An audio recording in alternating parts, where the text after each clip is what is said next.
Hi, it's me, Daphne. Welcome back to my channel. In today's video, I'm gonna be picking my TBR for the Historical Romance Readathon. If you don't know anything about that, I'm gonna link all the information down below for signups and all that, and I'll put in the cards my announcement video for it. This readathon is created by Maggie from Maggie's Books and Stuff, and we have a ton of fabulous co-hosts, myself included. But for this video, I'm going to be playing Becca's Bookopoly to help me decide the historical romances I should read in August, and I am very excited. If you don't know how this game works, I'm going to be doing 5 rolls to pick 5 books. If I roll a double, I have to add a book into my TBR. There are chance cards and community shelf cards. The chance cards are just like random books that I wrote down like over a year ago, but if we land on that, I'll probably just like pick a random book from the books that I currently own. Like I'll randomize it so it's fair. And then the community shelf are additional prompts. So let's get started.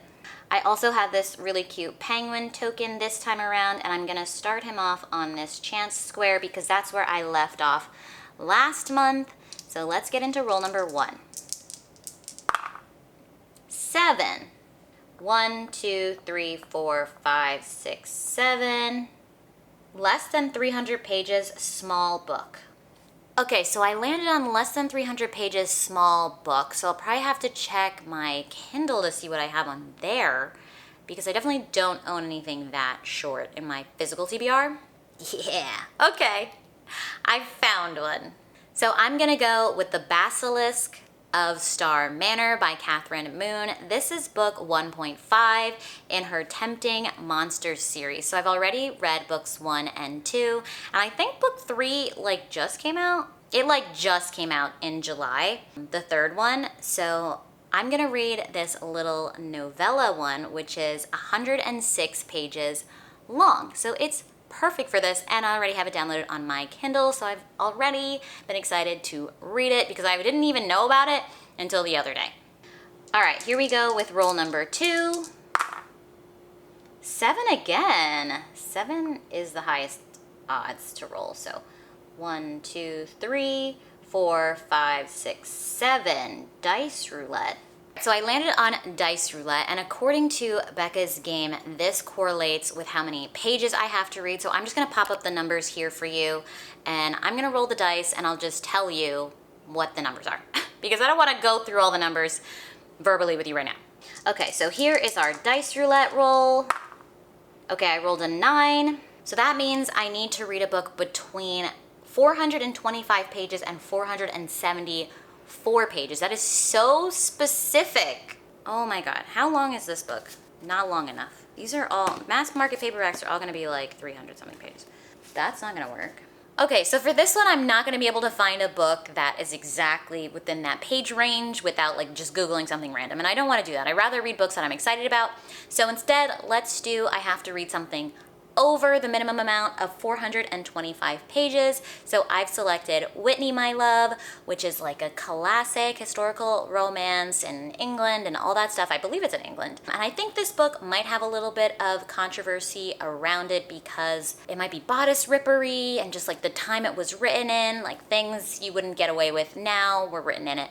But I know Lacy from Lacy Book Lovers really loves this book. She rated it 5 stars, so it got me excited about it. I don't really remember the premise that much. Okay, the synopsis doesn't say that much. It just says that Whitney is returning to England, determined to win the heart of her childhood love. However, her father is in trouble or something, so he comes to an arrangement with the arrogant Duke of Claymore, and Whitney is the price. That's all I got on Goodreads, so I'm interested to see how this story goes. I don't remember how Lacy pitched it, but I was really excited about it at one point, so I'm excited to read it now. And for context, it is 736 pages long, so that's pretty long. But it's on KU, so I'm excited to get to it. All right, let's roll for the third time. 6, and it's a double. It's a double, which means I need to add an extra roll. So instead of 5 rolls, I'll do 6 rolls. So let's move 6 spaces. 1, 2, 3, 4, 5, 6. And we landed on favorite trope.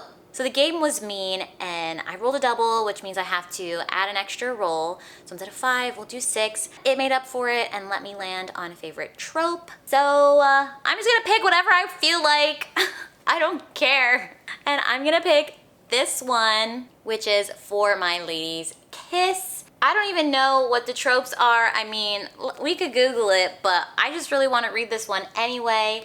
It sounds like captive situation, which isn't something I like read a lot of, but it just sounds so fun and good in this. And like, who knows? Maybe my expectations are really, really high for this like random book that Ava from Ava's Romance Reads, I think it is, recommended on one of her videos. Oh my God. The back of this sounds so good. So there's this woman, McKenna. She, for whatever reason, decides to select her husband by blindfolding herself and like spinning in a circle surrounded by men and like picking the one she knocks into. And she knocks into this man named Thomas, who's been sent by the king to take over McKenna's village. And he is determined to take over her village and claim her heart. So we'll see how that goes, but I'm so happy I'm able to put this on my TBR. Here's a close-up of the cover. All right, let's roll for the 4th time. 5. 1, 2, 3, 4, 5. Emoji. So for this round, we landed on emoji, which means I have to randomly generate an emoji and then pick a book based off that vibe. So I'm gonna screen record the random emoji generator. Let's click it 3 times to be fair. 1, 2, 3. And it's like one of those Grecian buildings, which is good because that's like old-timey. But what am I gonna pick? Do I have anything like Grecian that I care about right now? Let's check what I have in Kindle and we can check what I have at the library. Okay, so I've made a selection. I don't know if it's historical, but it is fantasy, and fantasy tends to lead kind of historical because they take place in like riding horses era. So I'm gonna go with this, and it's called Demonic Prince by Karen Kinsey. And in the cover, it has all these like statues and stuff that you would find in those types of like Grecian looking buildings. So I thought this could be perfect.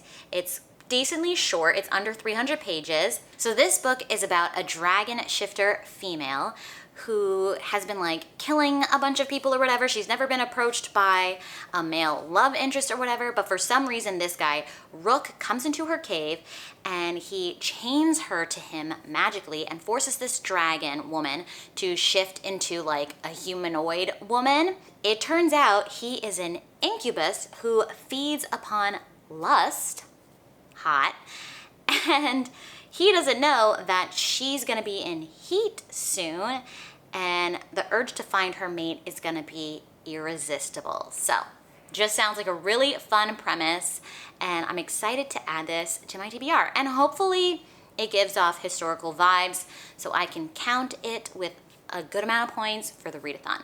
All right, so let's get on to our 5th roll. Here we go. It's an 8. 1, 2, 3, 4, 5, 6, 7, 8. Features a death. All right, so for this one, I had to pick a book that had death in it. So I'm gonna pick this one, Nighthawk by Beverly Jenkins. And this features death because our main hero, Ian, his beloved wife was murdered years ago, and now he's a bounty hunter. So that fits the prompt.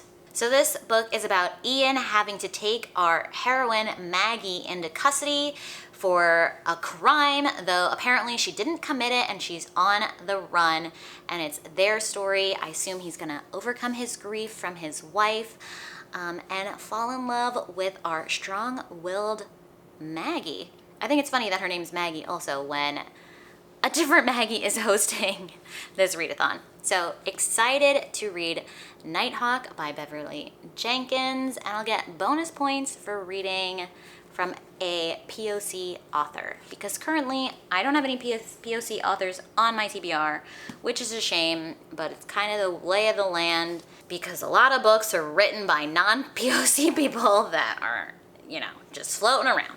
Anyway, not trying to make excuses. Okay, so we're on to the last roll of the game, the 6th roll since we had that double. Let's see what we get. 9. 1, 2, 3, 4, 5, 6, 7, 8, 9. Most recent purchase. Really rather add a more diverse book onto my TBR, but I don't think I've purchased anything recently that would be by a POC author, unfortunately. And I have to have purchased it, so that takes out the library or KU.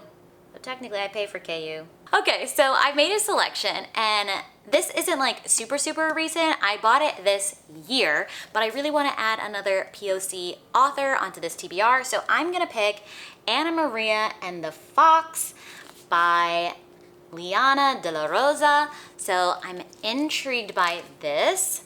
Like I said, I got this a little while ago, so I don't exactly remember what it's about, but it says, a forbidden love between a Mexican heiress and a shrewd British politician makes for a tantalizing Victorian season.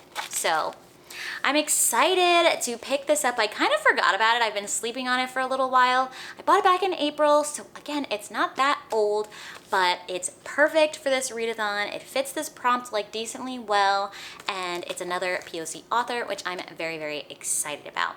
I almost forgot to mention, but I'll also be reading Jade Legacy continuing on into August. It's part of my book club for July, but the live show's in August, so I'm gonna be I'll still be reading it in August. And then for my IRL book club here in my apartment building, we're gonna be reading La Hacienda. I believe that's how you pronounce it. And this is also historical, which is great, but this is like a gothic, Rebecca-esque story in Mexico, I believe. So excited about that. I'm gonna be listening to it via audio from my library. So hyped about that. All right, so that concludes this TBR game and this TBR for the historical romance readathon. Here are the 3 books that I physically own, and then the 3 books that I will read on my Kindle. I'm very excited. I hope you enjoyed this video. If you did, feel free to give it a thumbs up and subscribe down below if you haven't already.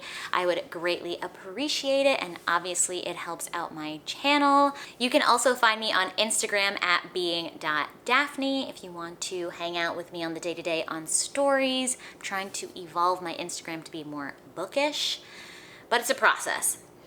Anyway, that's all for now, and I will catch you in another video. Bye!